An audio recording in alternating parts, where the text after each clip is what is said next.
अस्सलाम वालेकुम फ्रेंड्स, कैसे हैं आप सब। उम्मीद करता हूँ खैरियत से होंगे। एक नई ट्रेनिंग वीडियो के साथ आपकी खिदमत में हाजिर हूँ।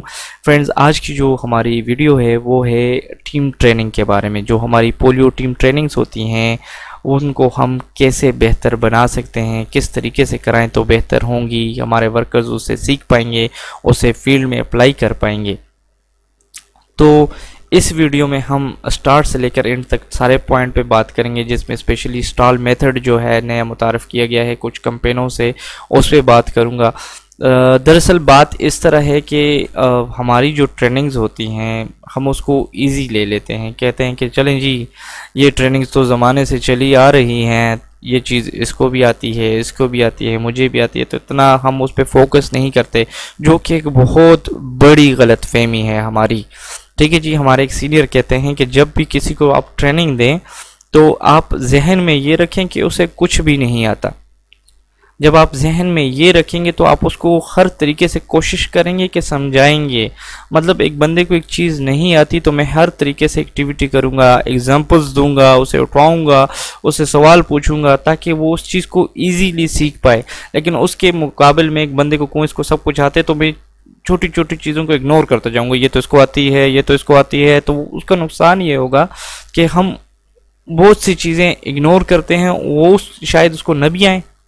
तो कोशिश करेंगे जब भी ट्रेनिंग दें तो हमारे जहन में ये होना चाहिए कि इसको ये चीज़ नहीं आती तो हम उसको बेसिक से ट्रेनिंग देंगे, बेसिक से लेकर अपर लेवल तक जाएंगे तो वो सब चीज़ें कवर हो जाएंगी और वो सीख जाएगा। जिसको जो चीज़ आती है वो ऑलरेडी आती है, उसकी रिवीजन हो जाएगी, जिसको नहीं आती वो सीखेगा। तो ये हमारी ट्रेनिंग का मकसद ऐसा होना चाहिए। तो स्टार्ट करते हैं।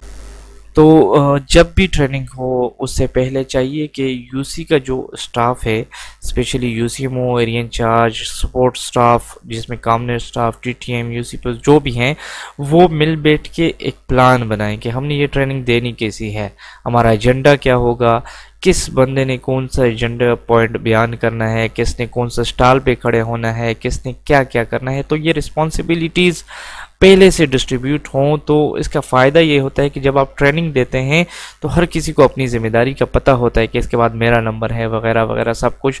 तो ये ट्रेनिंग का एक प्लान के मुताबिक चलती है, एक एजेंडे के मुताबिक चलती है, सब कुछ पहले से डिसाइड हुआ होता है, तो उस तरह ट्रेनिंग आसान हो जाती है। ठीक है जी। दूसरा पॉइंट है कि जब भी ट्रेनिंग हो तो उस ट्रेनिंग से पहले चाहिए ये कि तमाम जो एरिया इंचार्ज हैं वो अपनी जो टीमें हैं, मोबाइल टीम्स हैं, उन्हें अपने पास बिठाए, उनके साथ वो ऑपरेशनल प्लान और रूट मैप शेयर करे।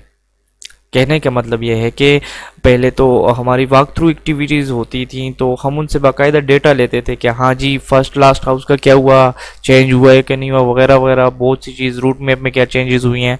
तो अब ज़्यादातर वॉक थ्रू एक्टिविटीज़ अब नहीं हो रही। तो इस तरह होता है कि जो फील्ड में चेंजेस होती हैं टीम को तो पता होता है, क्योंकि हमारी टीम्स लोकल होती हैं, उस इलाके की होती हैं, तो उनको जब हम अपने पास बिठाते हैं तो हमें कहते हैं हाँ सर इस बार तो वो घर से पहले नया घर बना है वगैरह वगैरह, फर्स्ट एंड पॉइंट चेंज हो जाता है, सिंपल ये। और दूसरा रूट मैप में न्यू हैमलेट्स आ जाती हैं, कहते सर यहाँ तो ये नई आबादी आई हुई है, ये वगैरह वगैरह, ये सारा कुछ। तो हम उससे डिस्कस करते हैं तो वो हमें कह देता है, स्पेशली सीवीसी साइट के बारे में कह देते हैं कि अब सीवीसी साइट भी सर मैं चेंज करूँगा, तो वो चीज़ माइक्रो प्लान हम उसको अपडेट कर लेते हैं। तो ये दो पॉइंट हम ट्रेनिंग से स्टार्ट से पहले इस पे फोकस करेंगे। देन उसके बाद हमारा होता है जब ट्रेनिंग स्टार्ट होती है बाकायदा, तो सबसे पहले जो हमारे यूसीएमओ होते हैं, जो सुपरवाइज़र होते हैं हमारे यूसी के, वो उस ट्रेनिंग को स्टार्ट करते ही सबको पहले केसेस के बारे में बताते हैं कि हमारे अब ग्लोबली इंटरनेशनली क्या केसेस हैं। ठीक है जी। नेक्स्ट उसके बाद हमारे अपने मुल्क में, कंट्री में कितने केसेस हैं, हमारे प्रोविंस वाइज क्या स्टेटस है, देन उसके बाद हमारी डिस्ट्रिक्ट वाइज क्या स्टेटस है। तो उसका फ़ायदा, मज़े की बात यह है कि आजकल वो जो एमएमपी आए हुए हैं, मोबाइल एंड माइग्रेट पॉपुलेशन आई हुई है, वो ऑटोमेटिकली लिंक्ड होती है इन इलाकों से जहाँ पे केसेस हैं, जहाँ पे एनवायरमेंटल सैंपल पॉजिटिव है वगैरह वगैरह। तो वो टीम को उन इलाकों का पता चल जाता है कि मैंने इन पर ज़्यादा फोकस करना है, ये मेरा ज़्यादा ज़रूरी पॉइंट है है इन इलाकों को, तो वो उन केसेस के बारे में वो यूसीएमओ हजरात उन्हें बताएंगे। देन मोटिवेशनल स्पीच करेंगे कि हाँ जी पिछली कैंपेन बड़ी अच्छी हुई थी वगैरह वगैरह, सबको एक मोटिवेशनल स्पीच करेंगे। ठीक है जी। अब इसके बाद आएंगे जी एक ग्रुप डिस्कशन पे, कि अब ग्रुप डिस्कशन करते हैं कि हमारी लास्ट कैंपेन में इश्यूज़ क्या थे। यहाँ मैं एक पॉइंट वाजे करता जाऊँ कि जो लास्ट कैंपेन के इश्यूज़ होते हैं ये हमारे पास तब नोटिफाई होते हैं जब हम कैंपेन की लास्ट में एक पोस्ट कैंपेन मीटिंग रखते हैं। हमारा ज़्यादातर ये अमल नहीं होता, जिसकी वजह से बहुत से इश्यूज़ आते हैं। तो जब भी आपकी कैंपेन ख़त्म हो तो यूसी स्टाफ को चाहिए, टीम को चाहिए, एक पोस्ट कैंपेन मीटिंग रखें जिसमें ये चीज़ डिस्कस करें। हाँ जी इसमें तो ये इशू आया था, ये क्यों हुआ था, किस वजह से हुआ था।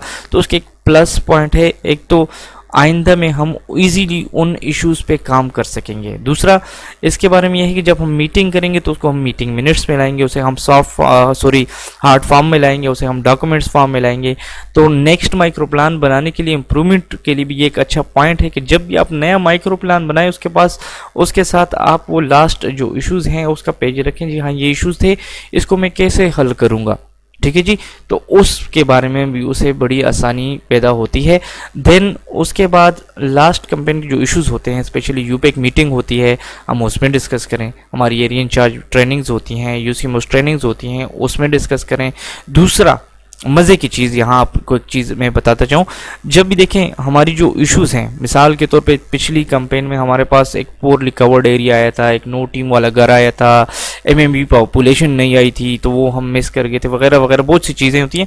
तो उसको हम अपने मैप में भी शो करें, उसे हम अपने ऑपरेशनल प्लान में भी शो करें, ताकि आइंदा के लिए कोई भी मॉनिटर आता है तो कि ये आपने क्यों हाईलाइट किया हुआ है, तो आपके सर ये पिछले मसले में यह मसला था पिछली कैंपेन में, तो हमने इसको हल करने के लिए ये हाईलाइट किया हुआ है कि इस बार ये मसला ना हो। दूसरा मेरा सुपरवाइजरी प्लान है, मैं अपना सुपरवाइजरी प्लान बनाता हूँ, उसमें मैं उन चीज़ों को फोकस करूँगा। तो ये बहुत सी चीज़ें होती हैं। तो लास्ट कैंपेन में जो इश्यूज़ हैं उन्हें डिस्कस करेंगे, उसके बारे में बात करेंगे, आज तक आइंदा वो मसले हमें इधर पेश ना हो। ठीक है जी, ये हो गया। इसके बाद जो अब आते हैं मेन ट्रेनिंग पे, वो है stall method training. Stall method training friends क्या है, देखें पहले हमारी ट्रेनिंग्स होती हैं, लेक्चर ट्रेनिंग्स होती थी। उसका ये था कि एक बंदा खड़ा हो जाता था, टीम के एक मेंबर बोर्ड पे आ जाता था वगैरह, या एरिया इंचार्ज खड़ा हो जाता था, एक लेक्चर की सूरत में ट्रेनिंग देता था। तो उसका फ़ायदा क्या था, नुकसान क्या था? नुकसान आपको मैं बताता चलूँ कि सबसे बड़ा नुकसान उसका ये था कि देखें 25 से 30 बंदे मेरे पास बैठे हुए हैं, मैं उनको ट्रेनिंग दे रहा हूँ, मैं किसी से क्वेश्चन करता हूँ, तो देखें एक बंदा दूसरे को लकमा दे देते हैं, हाँ जी ये इस तरह नहीं, इस तरह इस तरह इस तरह। वो ज़्यादातर लोग उसमें खामोश रह जाते हैं, मतलब उन्हें कुछ आता है या नहीं आता, लेकिन वो अपना और जो पार्टिसिपेशन होती है ट्रेनिंग में वो नहीं कर पाते। तो उसका ये नुकसान होता है कि वो कुछ सीख नहीं पाते, उनमें वो बोल्डनेस नहीं आती कि ताकि वो हमें कल को फ़ायदा दें, फील्ड में जाएँ, एक्टिव हों। तो इसके लिए WHO ने ये बड़ी एक अच्छी एक्टिविटी कराई है, स्टॉल मेथड। इसमें यह होता है कि हर बंदा पर्सनली हर स्टॉल पे जाता है, अपना बयान वहाँ वो करता है, अपनी जो चीज़ें उस बारे में जानता है स्टॉल के बारे में वो बयान करता है। तो उस तरह जो सुपरवाइज करने वाला होता है उसे ही पता चल जाता है कि इसके क्या क्या मसले हैं, जी इसने क्या ठीक कहा, क्या गलत कहा, क्या नई चीज़ कही। तो उस तरह एक ट्रेनिंग का एक अच्छा माहौल बन जाता है। तो उसके लिए इन्होंने इंट्रोड्यूस कराया है स्टॉल मेथड। नेक्स्ट है जी mock exercise. Mock exercise simply जब हमारी ट्रेनिंग ख़त्म हो जाती है, स्टॉल मेथड एक्टिविटीज़ ख़त्म हो जाती हैं, तो उसके बाद वही जो ट्रेनिंग में हमने सीखा IPC वगैरह सब कुछ, वैक्सीनेशन सब कुछ, उसको अप्लाई करने के लिए हम फील्ड में आते हैं और एक एक्सरसाइज करते हैं। एक घर को जाते हैं, वहाँ वो IPC क्वेश्चंस करते हैं, अपनी वैक्सीनेशन का तरीकाकार करते हैं, टेलीशीट साथ ले जाते हैं, वो एक एक्सरसाइज कर लेते हैं ताकि हमें पता चल जाए कि हमने जो चीज़ें ट्रेनिंग में की हैं उसको हम फील्ड में कैसे अप्लाई करेंगे। तो ये एक एक्सरसाइज होती है, वो करते हैं। उसके बाद लास्ट में mark attendance and end of the training.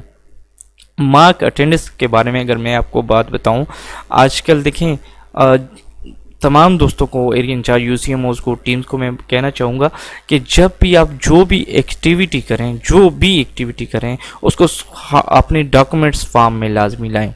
देखें आपकी हाँ ट्रेनिंग हो रही है, सबसे पहले अपना ट्रेनिंग प्लान बनाएं, यूसीएमओ का साइन लें, जो आपके जो और पार्टिसिपेंट उनका साइन लें, उसके बाद एजेंडा बनाएं, एजेंडे के बाद उस पर नोट लिखें, मिनट्स लिखेंगे हमने उसमें क्या क्या किया था, उसके पिक्चर एविडेंस वो भी रखें। ये एक अच्छी एक्टिविटी है ताकि जब भी कोई मॉनिटर आए आपको विजिट करे तो आप उनके सामने ये चीज़ें देखें तो वो समझ जाएं कि आप इन चीज़ों को कितनी अहमियत देते हो। तो ये चीज़ें आपको बड़ा फ़ायदा देंगी। तो जब भी कोई भी एक्टिविटी हो, जब भी कोई भी काम हो, उसे डॉक्यूमेंट्स फॉर्म में लाजमी अपने साथ लाया करें। तो ये हमारे ट्रेनिंग प्रोसेस थे। अब नेक्स्ट स्लाइड पे जाते हैं। तो फ्रेंड्स, जिस तरह मैंने पहले आपको कहा कि ट्रेनिंग के स्टार्ट में एरिया इंचार्ज अपनी अपनी टीम्स को अपने पास बिठा के उनसे अपना ऑपरेशनल प्लान शेयर करेगा, टीम रूट मैप शेयर करेगा।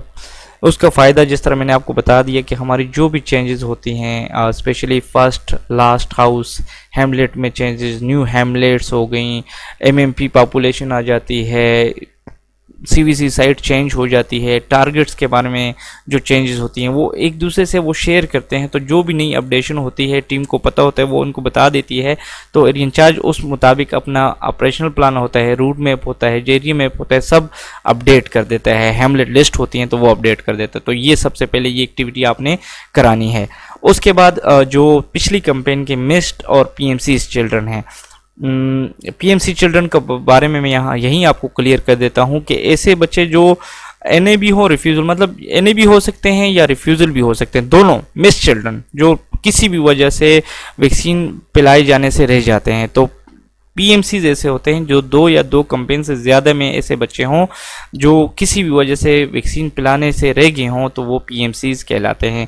तो अव्वल तो लिस्ट हमारे पास होनी चाहिए, ना हो तो हम लिस्ट तैयार करें कि कौन से बच्चे हैं, उन पे हम ज़्यादा फोकस करें, उनको कवर करें। क्योंकि देखें ऐसे बच्चे जो मुसलसल रहते हैं तो हमारी कवरेज को मुतासर करते हैं।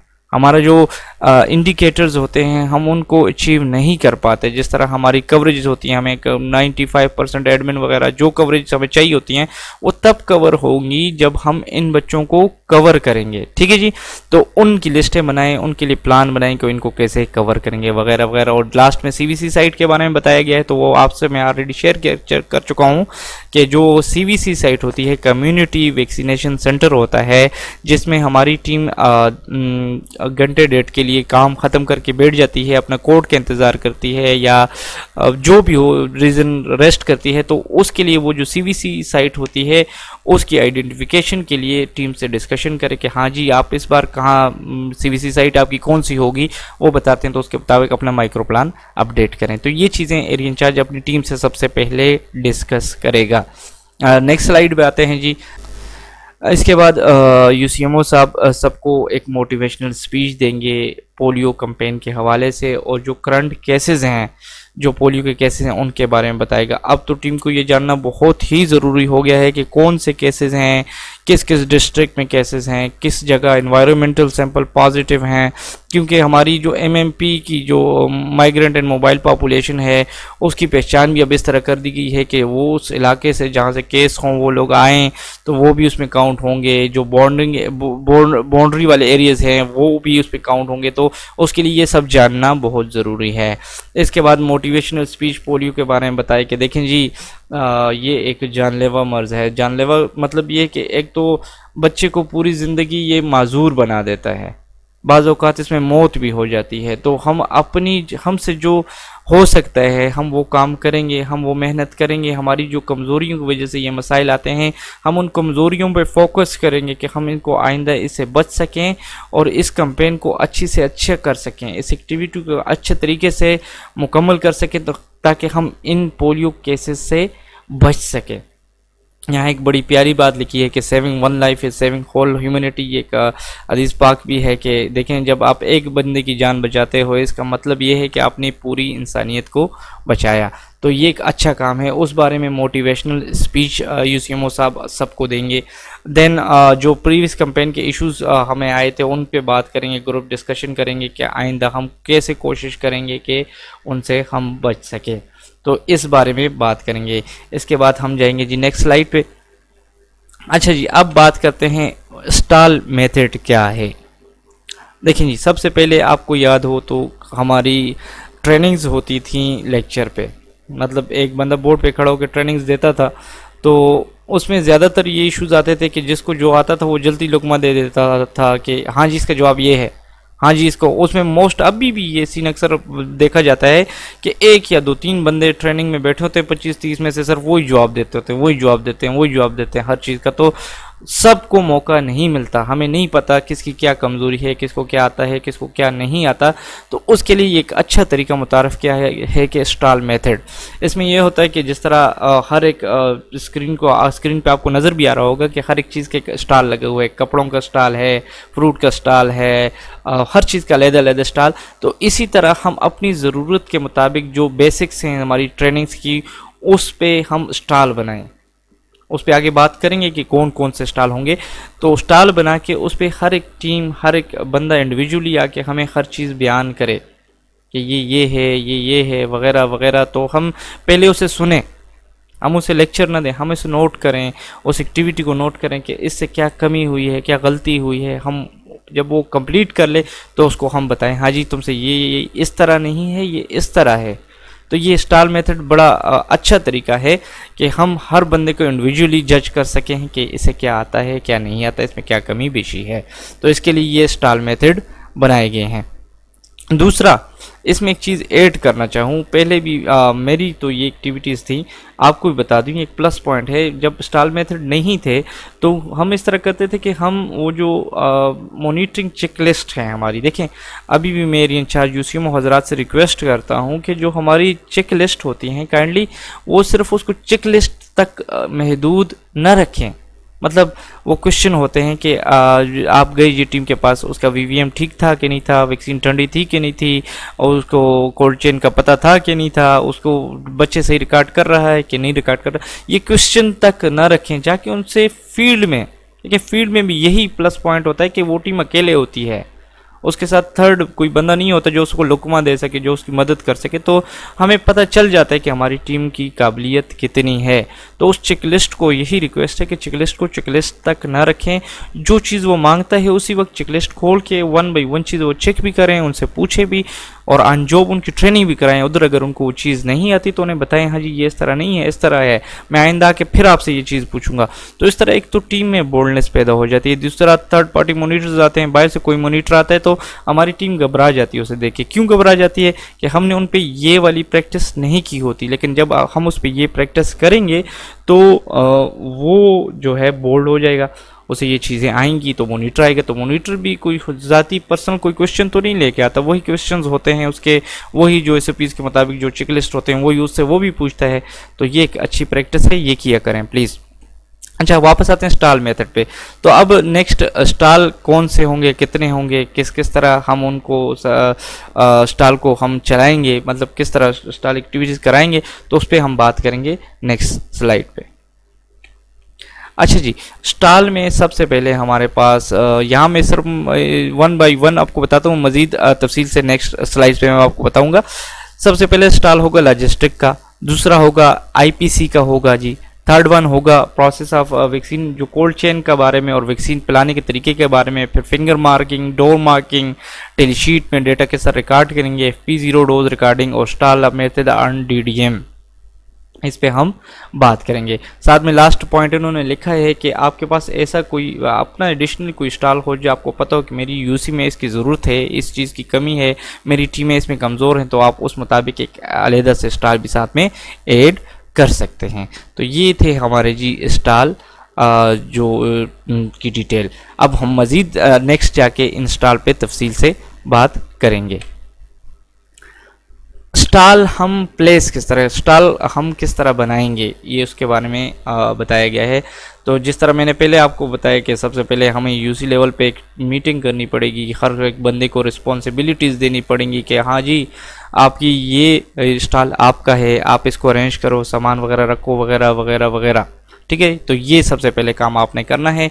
उसके बाद स्टॉल पे जब टीम आएगी, स्टॉल को प्रोसेस करने का तरीका कार क्या होगा। सबसे पहले तो हर एक टीम पर्सनली आएगी, मतलब इंडिविजुअली टीम आएगी, पहले एक स्टॉल पे फिर दूसरे पे, वही टीम देखें, पहले एक टीम आई स्टॉल 1 पे, वो गई स्टाल 2 पे, तो स्टाल 2 पे करने के बाद वो स्टाल 3 पे, इस तरह पीछे से टीमें चलती जाएंगी, मगर हर स्टाल पे हर वक्त कोई ना कोई टीम होनी चाहिए, ठीक है। एक तो ये चीज़ है, रोटेशन होगी। दूसरा स्टाल, जब आप स्टाल कीपर हैं, स्टाल कीपर मतलब बाज़ औक़ात ऐसे भी होता है कि एरिया इंचार्ज कम होते हैं, तो हम ऐसी कोई टीम मेंबर होती है जो बड़ी एक्टिव होती है, ऐसा कोई सोशल वर्कर होता है जो बहुत एक्टिव होता है, हर चीज़ जानता है, लाइक होता है, फाइक होता है, तो उसे भी हम अपनी मदद के लिए साथ में एज ए स्टाल कीपर रख सकते हैं, ठीक है जी। तो जो स्टाल कीपर होगा या इंचार्ज होगा वो लेक्चर नहीं देगा, मतलब वो सिर्फ सुपरवाइज करेगा वो स्टाल एक्टिविटी को। वो आएगी, टीम आएगी, अपना वो जो पूरा अमल होगी, अगर टेली शीट के बारे में टेली शीट फिल करेगी, अगर उसने आईपीसी के बारे में कुछ पूछना है, बताना है, तो वो अपने उसके बारे में तमाम आईपीसी के बारे में अपने ख्यालात बताएगी कि ये आईपीसी ये होती है, ये होती है, ठीक है जी। तो वो सब कुछ करेगी, ये सिर्फ नोट करेगा, और जब इसको महसूस स्टाल ख़त्म हो जाए, इसे महसूस हो कि इससे क्या क्या गलती हुई है, क्या इश्यूज़ हैं, तो वो उसे बताएगा और उसको हल करेगा। एक तो ये तरीकाकार है। दूसरा, नई टीम, मतलब अक्सर हमसे सवाल पूछा जाता है कि अगर आपके पास नई टीम है तो वो स्टाल को कितनी बार विज़िट करेगी। तो सिंपली जो नई टीम होती है वो 3 टाइम आपकी दूसरी टीम के साथ सिर्फ विज़िट करेगी, मतलब सिर्फ देखेगी कि ये क्या क्या कह रहे हैं, क्या क्या चीज़ों को किस तरह डिस्कस कर रहे हैं। लेकिन जब 3 बार ये कर लेगी तो चौथी मरतबा ये अकेले खुद आके उन चीज़ों को डिस्कस करेगी, और उन्हीं टीमों की तरह ये भी स्टाल को विज़िट करके हर स्टाल के बारे में बताएगी कि आईपीसी ये है, टेली शीट ये है, वगैरह वगैरह वगैरह। तो ये तरीका है, ठीक है जी। और जो आखिर में यूसीएमओ साहब हैं वो तमाम तर एक टीवीटी को देखेंगे, और साथ में अगर उनकी भी गाइडेंस की ज़रूरत हो किसी स्टाल पे, हर स्टाल पे जाएंगे तो वो उन्हें बताएंगे कि इस तरह इस तरह इस तरह वगैरह। तो स्टाल का तरीकाकार हमारा इस तरह होगा। अब इस स्लाइड में मैं आपको बताऊंगा कि टीम स्टाल को विजिट कैसे करेगी, ठीक है जी। सबसे पहले यहाँ अगर आप स्लाइड पे गौर करें तो हमारे पास 5 स्टाल लगे हुए हैं जिनके साथ स्टाल कीपर खड़े हुए हैं, ठीक है जी। साइड पे यहाँ पे टीम्स बैठी हुई हैं। सबसे पहले ये बात याद रखें कि तमाम स्टाल पे हर वक्त कोई ना कोई टीम अवेलेबल होगी। मतलब देखें, सबसे पहले यहाँ पे एक टीम गई स्टाल नंबर 1 पे, आईपीसी वाले स्टाल पे गई, ठीक है जी। जब यहाँ पे इसकी ट्रेनिंग कंप्लीट हो जाएगी तो ये नेक्स्ट स्टाल पे चली जाएगी। जब जो ही ये नेक्स्ट पे जाएगी तो पीछे से दूसरी टीम स्टाल 1 पे आ जाएगी। इसी तरह ये मूवमेंट कंटिन्यू रहेगी। कोल्ड चेन वाली जब टीम यहाँ ट्रेनिंग करेगी तो यहाँ से स्टाल मेथड 3rd पे, डेटा रिगार्डिंग वाले स्टाल मेथड पे चली जाएगी। इसी तरह ये रोटेशन जारी रहेगी और वापस ये अपनी जगह पे आ जाएंगी। कहने का मतलब ये है कि जब एक टीम एक स्टाल पे होगी, दूसरी टीम दूसरे स्टाल पे होगी, तीसरी टीम तीसरे, चौथे और पांचवें पे, तो इस तरह जैसे एक टीम एक स्टाल करके नेक्स्ट स्टाल पे जाएगी तो पिछले स्टाल पे उससे जो पिछली टीम है वो आ जाएगी। तो ये रोटेशन कंटिन्यू रहेगी पूरे स्टाल मेथड एक्टिविटी में। ये देखें, अब नेक्स्ट स्लाइड पे अगर आप देखें तो हर जगह पे कोई ना कोई टीम अवेलेबल है। तो कहने का यही मतलब है कि आप स्टाल मेथड को इस तरह चलाएंगे कि हर स्टाल पे कोई ना कोई टीम मौजूद होगी। अब जाते हैं नेक्स्ट स्लाइड पे। ये देखें, कुछ एग्जांपल हैं स्टाल मेथड की, तस्वीर ली हुई है, ये भी आप देख सकते हैं। नेक्स्ट स्लाइड पे जाते हैं। अब हम बात करेंगे हर स्टाल पे कि लॉजिस्टिक स्टाल पे क्या होगा, आईपीसी स्टाल पे क्या होगा। तो सबसे पहले हमारे पास है लॉजिस्टिक स्टाल। इस पे सबसे पहले याद रखें कि हर स्टाल पे आपको चाहिए कि वहाँ पे ब्लैंक पेजेस रखें, चार्ट्स रखें, ताकि जो टीम वहाँ विज़िट करे तो वो उस चीज़ को अगर लिखना पड़े तो वो वहाँ लिख के भी बता सके कि हम इसको इस तरह करेंगे। जिस तरह ये लॉजिस्टिक वाला स्टाल है, इस पे जब टीम जाएगी ब्लैंक पेजेस पड़े होंगे, टीम विज़िट करेगी तो वो लिखेगी कि हमें कौन कौन सी चीज़ें दरकार होंगी, लिखेंगी और फिर वो एक बार उसको रीड करेंगी। तो इस तरह ये ट्रेनिंग कंटिन्यू रहेगी। याद रखें, स्टाल मेथड में हमारे पास 2 तरह की चीज़ें होती हैं। एक वो चीज़ होती है जो टीम घर से लाती है, और दूसरी वो चीज़ होती है जो स्पोर्ट या जो फिक्स साइट होती है, वहाँ से जब टीम फील्ड में जाती है तो वो चीज़ें अपने साथ लेके जाती है। तो इस चीज़ पे भी आप पहले उनसे सुनेंगे, अगर उनसे कोई कमी बेशी होगी तो आप उन्हें समझाएंगे। घर से जो चीज़ें लाते हैं उसमें water bottle, mobile phone, pen, clipboard, umbrella वगैरह वगैरह हैं, और इसी तरह जो कैंपेन से रिलेटेड चीज़ें हैं जो फिक्स साइड से ये अपने साथ लेके जाएंगे, उसमें वैक्सीन ड्रॉपर हैं, वैक्सीन है, कैरियर्स हैं, आइस पैक्स हैं, चाक्स हैं, टेलीशीट्स हैं, ये वगैरह वगैरह चीज़ें। तो ये चीज़ें वो अपने साथ वो वाइट पेज पे लिख लेंगी और उसे दोहराएंगी कि हम ये चीज़ें लेके जाएंगे। इसी तरह जो चीज़ें उनसे रह जाएंगी तो आप बताएंगे। यहाँ मैं बताता चलूँ कि ये लॉजिस्टिक में मैं हर एक स्टॉल मेथड पे मैं एक वीडियो बनाऊंगा तफसील से, ताकि उसमें जो चीज़ें होती हैं, क्या क्या होता है, सब वो मैं आपसे इंशाल्लाह शेयर करूंगा। ये तो सिर्फ आपको एक ट्रेनिंग का तरीकाकार बता रहा हूँ, तो शॉर्टकट इस पे जा रहा हूँ। नेक्स्ट स्लाइड पे जाते हैं। तो ये आईपीसी पे है, तो इस पे भी एक तो ये चीज़ लाजमी होनी चाहिए कि आपके पास फर्स्ट ऑफ ऑल वहाँ पे एक कम्युनिटी मेंबर होना चाहिए, जिससे वो अपनी आईपीसी स्किल, आप वो बातें करें, आप उसकी आईपीसी जज करें वगैरह वगैरह। ठीक है जी। आईपीसी के बारे में यहाँ एक चीज़ मैं क्लियर कर देता हूँ। हमारे ज़्यादातर वर्कर्स आईपीसी को समझते नहीं। वो कहते हैं कि आईपीसी क्वेश्चन नहीं होती। आईपीसी दरअसल इंटरपर्सनल कम्युनिकेशन स्किल्स होती हैं। वो जो क्वेश्चन होते हैं वो ऑपरेशनल क्वेश्चन होते हैं, उन्हें हम ऑपरेशनल क्वेश्चन कहते हैं। वो जो 9 या 8 होते हैं वो हम पूछते हैं, उन्हें ऑपरेशनल क्वेश्चन कहते हैं, और आईपीसी एक अलग टॉपिक है। ठीक है जी। नेक्स्ट पे आते हैं। Each team member should visit the stall and communicate with community member. मतलब वही जो मैंने आपको बात की कि कम्युनिटी मेंबर से मिलेगा, उससे बातें करेगा, उससे मतलब अपने आईपीसी स्किल के मुताबिक उससे वो तमाम तर मालूमात इकट्ठी करेगा, जिसके मुताबिक वो तमाम बच्चों का डेटा ले सके, उन्हें वैक्सीनेशन दे सके वगैरह वगैरह सब कुछ। ठीक है। तो उसके लिए आपको एक कम्युनिटी मेंबर की भी ज़रूरत होगी। अगर कम्युनिटी मेंबर आपके पास ना हो तो एरिया इंचार्ज भी वहाँ उसकी मदद कर सकता है। नेक्स्ट स्टॉल पे एडमिनिस्ट्रेशन एंड वैक्सीन पे आ जाते हैं। तो इस पे आपके पास लाजमी बात है, इससे रिलेटेड चीज़ें होनी चाहिए। वैक्सीन कैरियर होना चाहिए, आइस पैक्स होनी चाहिए, वायल्स होनी चाहिए, डिफरेंट वीवीएम स्टेज वाली वायल होनी चाहिए, जिप लॉक्स होनी चाहिए। तो ये चीज़ें होंगी। आप उन्हें कहेंगे कि आप किस तरह वैक्सीन देंगे वगैरह, ये सारी एक्टिविटी कराएंगे। आप देखेंगे, उसको सरप्राइज़ करेंगे, जो उनसे कमी बेशी होगी आप उन्हें बताएंगे। यहाँ पे एक चीज़ बताऊं कि हमें इस स्टॉल मेथड के लिए बाकायदा एक किट भी मिलती है, जिसमें तमाम तरह हमें ये चीज़ें जो दरकार होती हैं स्टॉल मेथड के, वो उसमें अवेलेबल होती हैं। उसके जो प्रेजेंटेशन है इसके लास्ट में वो है, वो मैं आपसे शेयर करूँगा कि उसमें क्या क्या होता है। इसके बाद जी वो वैक्सीनेशन का प्रोसेस भी देख लेंगे। ठीक है। सब कुछ नोट करेंगे। जब टीम से कंप्लीट हो जाए तो ये टीम नेक्स्ट स्टॉल पे चली जाएगी, और पीछे से जो दूसरी टीम आ रही है वो इस स्टॉल पे आ जाएगी। ये देखें, इस पर कुछ चीज़ें इन्होंने तस्वीर में दिखाई गई हैं, ये देख लीजिए। वैक्सीनेशन सबसे पहले वैक्सीन मॉनिटरिंग का तरीका देखेगी कि वैक्सीन पे क्या क्या देखती हूँ, काबिल इस्तेमाल है कि नहीं है, वीवीएम देखेगी। देन बच्चों को वैक्सीन पिलानी है तो किस तरह पिलाएगी। तो ये चीज़ें आप जज करेंगे कि टीम किस तरह करती है। यहाँ भी अगर एरिया इंचार्ज की ज़रूरत हो तो एरिया इंचार्ज उसकी हेल्प करेगा कि ठीक है जी। नेक्स्ट स्टॉल पे जाते हैं, फिंगर मार्किंग पे। तो फिंगर मार्किंग में इन्होंने 2 चीज़ें यहाँ लिखी हुई हैं। सबसे पहले तो फिंगर मार्कर आपके पास अवेलेबल होने चाहिए, कि उसके मुताबिक ये एक दूसरे के या अपने लेफ़्ट फिंगर जो छोटी लेफ़्ट हैंड की जो छोटी फिंगर है उसको फिंगर करे कि आप किस तरह इसकी फिंगर मार्क करते हैं, आप उसको जज करेंगे। दूसरा, गाइडलाइंस देनी है आपने फिंगर मार्कर के बारे में कि फिंगर मार्कर जब कैंपेन शुरू होती है तो हम लेते हैं, वापसी इसको किस तरह होती है, क्यों ज़रूरी है, इससे हमें फेक फिंगर मार्क का खतरा हो सकता है, बहुत सारी चीज़ें होती हैं। तो इसके बारे में आप उस पहले उसको देखेंगे वो क्या कहते हैं, फिर उसके बाद आप उन्हें बताएंगे कि क्या क्या होना चाहिए। देन लास्ट में इसमें एक चीज़ ऐड भी की हुई है कि अगर उनसे फिंगर मार्कर गुम हो जाए या किसी फिंगर मार्कर उन्हें मिल जाए किसी घर में तो उन्हें क्या क्या करना चाहिए। इन सब चीज़ों को आप उनसे पूछेंगे, ऑब्जर्व करेंगे, फिर उन्हें बताएंगे। नेक्स्ट स्टॉल पे डोर मार्किंग पे है, तो इसके लिए तो आपके पास एक वाइट बोर्ड होना चाहिए।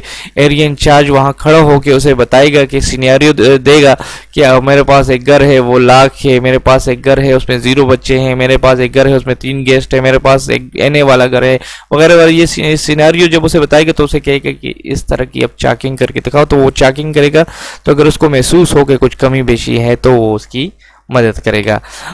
इसके बाद जो स्टाइल है वो जी रिकॉर्डिंग टेली शीट है।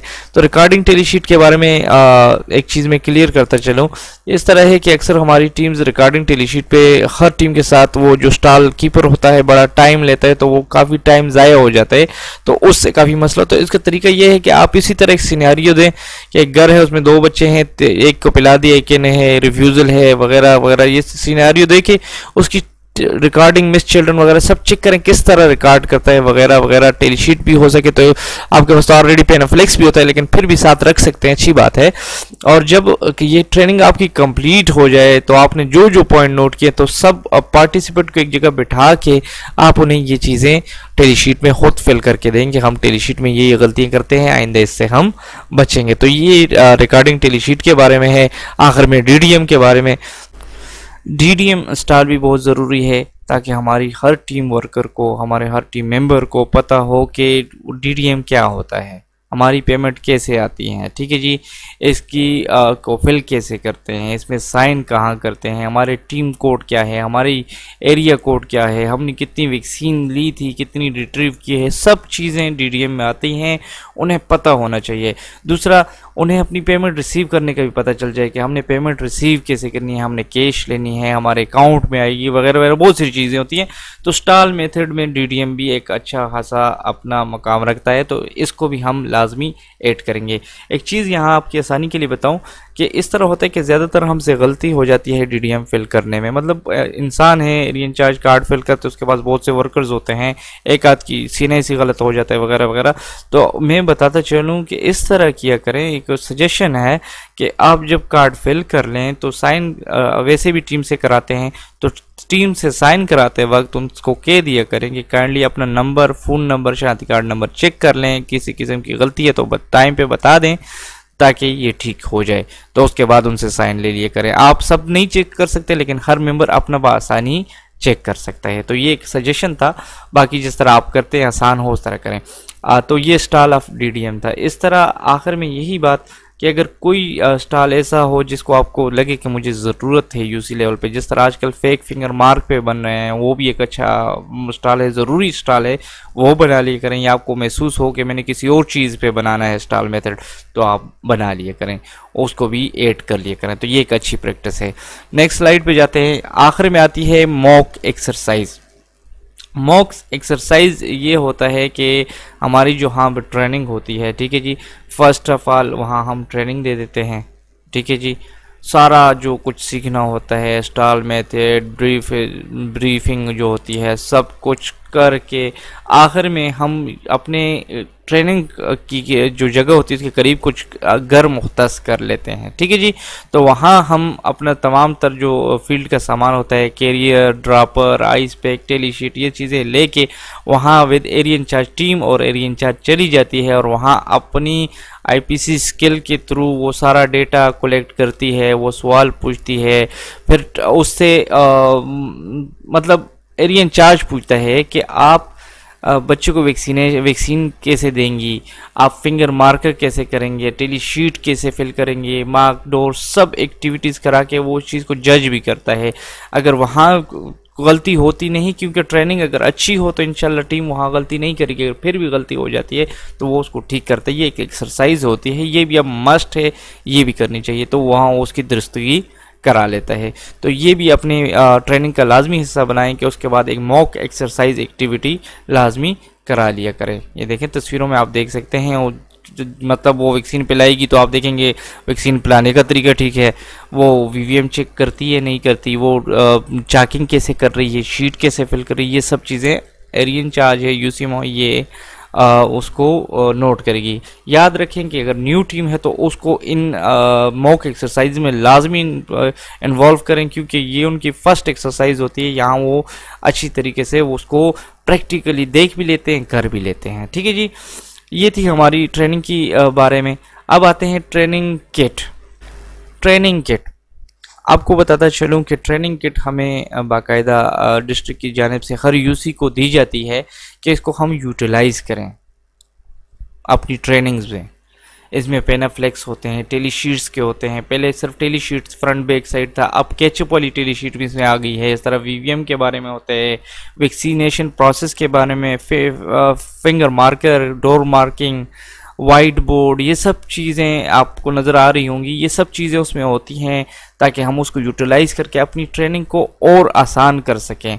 उन्हें देखें, पहले हम एक एक टेली शीट देते थे, अब बड़ा पेनाफ्लेक्स होता है, उस पर लिख के हम समझा देते हैं वाइट बोर्ड मार्कर से, फिर उसे हम डस्टर की मदद से मिटा देते हैं, फिर इस्तेमाल करते हैं। तो ये एक अच्छी चीज़ें इसको हम यूटिलाइज करेंगे, करनी भी चाहिए, ठीक है जी। और दूसरा, जब मॉनिटर आते हैं, ये चीज़ें देखते हैं आपने लगाई होती हैं, अच्छी खासी ट्रेनिंग चल रही होती है, तो वो भी एक अच्छा तासर मिलता है। एक चीज़ ऐड करना चाहूँगा यहाँ पे कि ये तो ट्रेनिंग किट की जो सामान है होता है, इसके अलावा जो भी स्टॉल है उससे रिलेटेड सामान आप पहले से उसका वहाँ रख लेंगे। जिस तरह टेली शीट वाला है तो आप अपनी टेली शीट भी रख लें, लॉजिस्टिक वाला है वो सारे लॉजिस्टिक उठा के उधर एक मेज़ पे रख के स्टॉल बना लें। स्टॉल का मतलब ये है कि वो चीज़ें जिसका स्टॉल हो वो वहाँ पे अवेलेबल हो, तो ये आप करेंगे। नेक्स्ट स्लाइड में इनकी तस्वीरें भी आपको दिखा दूंगा कि हमारी किट में होता क्या है।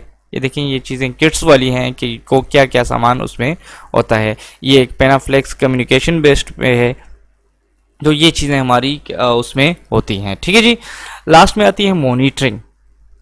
EOC जो ऐप है, मोबाइल ऐप है, इसमें बाकायदा 2 किस्म की चेकलिस्ट होती हैं टीम मॉनिटरिंग के लिए।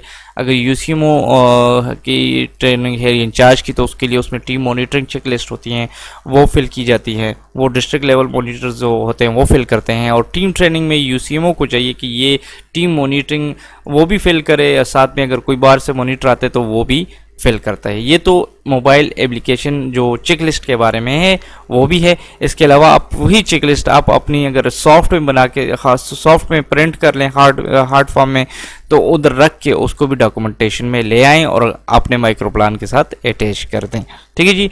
लास्ट में आता है एजेंडास। तो ये भी याद रखें, ट्रेनिंग में जब भी आपकी जो भी ट्रेनिंग हो उसका बाकायदा एक एजेंडा बनाएं, जिसके मुताबिक आप ट्रेनिंग करते हैं उसको अवेजा करें। कोई भी मॉनिटर आए उसको देखे तो एक अच्छा तासर जाता है। तो ये हमारी ट्रेनिंग थी। कुछ चीज़ें मैंने बहुत जल्दी की क्योंकि वीडियो बहुत लंबी हो गई थी। फिर भी किसी भी दोस्त का कोई सवाल हो, कुछ चीज़ मुझसे रह गई हो, तो आप मुझे कमेंट में बता सकते हैं, मैं इंशाल्लाह उस पर भी वीडियो बनाऊँगा। स्टॉल मैंने बहुत जल्दी डिस्कस किए, इंशाल्लाह हर स्टॉल पर एक अच्छी वीडियो बनाऊँगा, हेल्प लूँगा दोस्तों की, ठीक है जी। तो दुआ में याद रखें। अल्लाह हाफ़िज़।